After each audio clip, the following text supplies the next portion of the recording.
It's been well over a month now since I've owned my LG G5. In this video, I will be going over my thoughts and experience with this phone. I'll be going over the pros and the cons and see if it's right for you for the $630 price tag.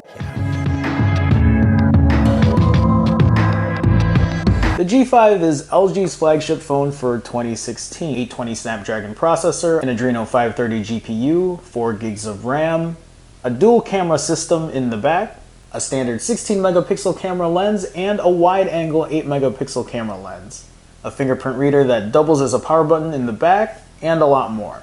Let's talk about form factor and design first. I've seen other reviews. I know that design is a mixed bag for some people, it seems, but I like the design on the LG G5. I think the design's clean, minimalistic, and as far as form factor goes, the phone is easy to hold in the hand.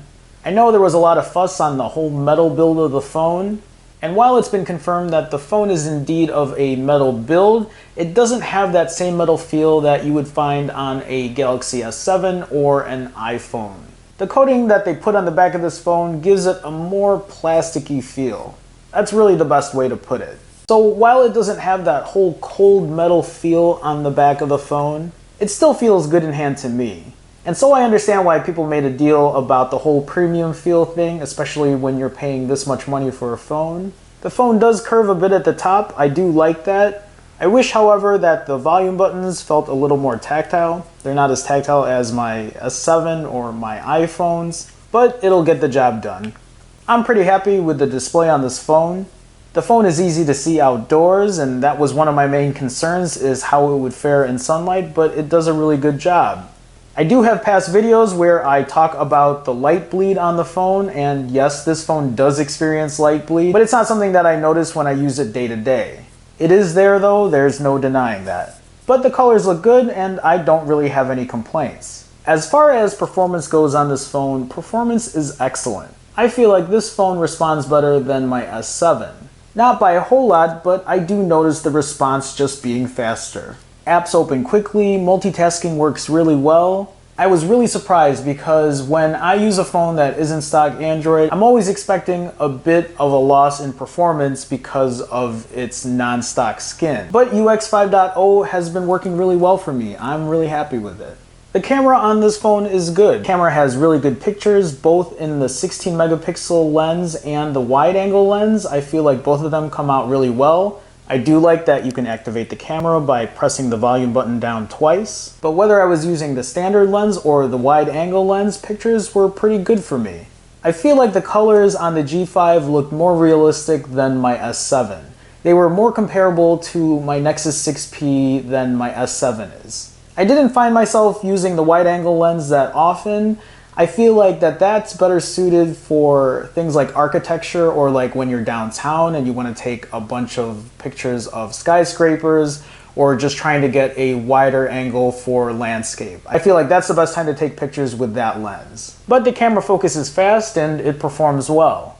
If taking pictures with your camera phone is a priority for you, I don't think you'll be disappointed with the quality on the G5. Now, when we're talking about video, that's a different story. While the G5 takes very good video quality, it lacks in its optical image stabilization. It has this jello effect that I'll try to show. You can look at some of my older videos to see what I mean, but when you compare it to an S7 or an iPhone 6s Plus, the optical stabilization just is not as good as those other phones. But if you're somebody that doesn't take a lot of video, then this isn't really going to be of importance for you. So while I feel like the G5 takes great quality in pictures and video, I still think the Samsung S7 will give you a better experience as far as video recording for stabilization. So if you record video more, the S7 might be better suited for you. The speaker on the G5, even though it is a bottom-facing mono speaker, I will say that this is the best bottom-facing speaker that I've ever used. I was actually really surprised at how well the bottom speaker performed. In some instances, when I was comparing it to my Nexus 6P's front-facing stereo speakers, I actually felt like at times the G5's bottom-facing speaker actually felt richer and fuller than the stereo speakers on the Nexus 6P. Kudos to G5 for making a really good bottom-facing speaker. Again, it's too bad that they didn't put it up front here. I feel like with this bottom bezel, it would have been the perfect place for one. Maybe next time. The G5 also comes equipped with a USB Type-C connector, which is always a plus for me. I feel like for a flagship phone for 2016, that's something that should come standard. Yes, I'm talking to you, Samsung. As far as battery life goes, I am typically, through a day of mixed use, I'm getting about, I would say, around 4 hours of screen on time. Not the best, but not the worst either. There were some days that I was pushing about 4.5 hours of screen on time, but I think I was using more Wi-Fi than I was LTE data or mobile data. But for those that are looking for a removable battery, this will work out well for you. Now, I'm not one that actually buys spare batteries and swaps them out. What I like though is if I know that my battery is starting to weaken or is failing, that I have the option to just swap this out and put a completely new battery in. That's a big plus. And I'm sure that's a plus for a lot of people who don't want a battery that's soldered onto the phone that you can't swap out. Easily, at least. This phone also has a slot for a micro SD card for expandable storage. That's always a plus as well. The phone also comes with fast charging that's said to be capable of Quick Charge 3.0, yet I still haven't been able to reach 0 to 80% in 35 minutes. I am getting typical Quick Charge 2.0 speeds instead, so from 0% to 100% it takes me about an hour and 18 to an hour and 20 minutes to charge fully.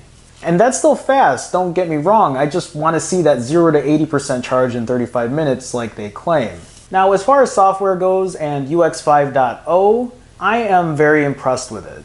It's simple, it's minimalistic, and honestly, it reminds me of stock Android, which I can't complain about. In one of my recent videos, I talked about how the app drawer is back, how they put it in UX 5.0. I do wish the phone had vertical scrolling instead of this horizontal scrolling, but it's still nice that the app drawer is back. One of my favorite features on this phone is tap to sleep and tap to wake. After using this phone, I just feel like all phones should have this feature. I don't know why they don't. You can see here that I use Lux to control my brightness. I find myself using Lux because I've noticed that sometimes the auto brightness seems to aggressively dim it more than I'd like. And then when the phone hits 5%, the whole screen just dims no matter what I do, so I need Lux to override that. I like the fact that the phone comes with an IR blaster so I can control my TVs. It also gives me the option to control like my air conditioner, which is really cool. I never thought about that. But I have to add that the IR blaster is something that all phones don't have, and it makes me wonder why. I feel like it's really useful. The IR blaster works well, the software comes with quick remote, I have no issues with it either. I'm happy with it. It's one of those things to add to the list that I wish all phones would have. So let's summarize real quick. We're talking about a $630 phone with flagship specs. 32 gigs of internal storage, a good form factor with questionable build quality. And when I say questionable, I'm just saying that there are other phones that feel more premium than this, especially for the price. But we're also talking about a phone that has the best performance so far that I've seen. It's just a really snappy, fast phone. Camera is good, picture quality is excellent, video quality is excellent. It's just the video stabilization that I have an issue with, especially with that jello effect, that kind of like shaking, trembling effect that you have when you move around with the camera phone. Bottom facing speaker is the best that I've seen for a bottom facing speaker. Battery is decent, it's not the best, it's not the worst, but it's also removable, so if you have an extra battery, you can just swap it out. USB Type-C, micro SD for expandable storage, you have an IR blaster on the top, 2 camera lenses in the back, not something that you're going to find in other phones, one being a wide angle lens so you can do a lot of landscape or skyscraper kind of shots. Fingerprint reader works really well. Is it worth the price? And that really depends on what you're looking for. I feel like this phone would cater more to people who are looking for a removable battery. I would imagine there's some people that use the IR blaster that this would be a deal breaker if it didn't have one. A really clean UI, very comparable to stock Android. But we're also at a point right now where the HTC 10 is about to ship to the public. If you are thinking about getting this phone or the Samsung Galaxy S7, you might want to hold off until the HTC 10 comes and see how the reviews go for that. I'll be getting that phone as well, so we'll see how it fares against these 2 flagship phones for 2016.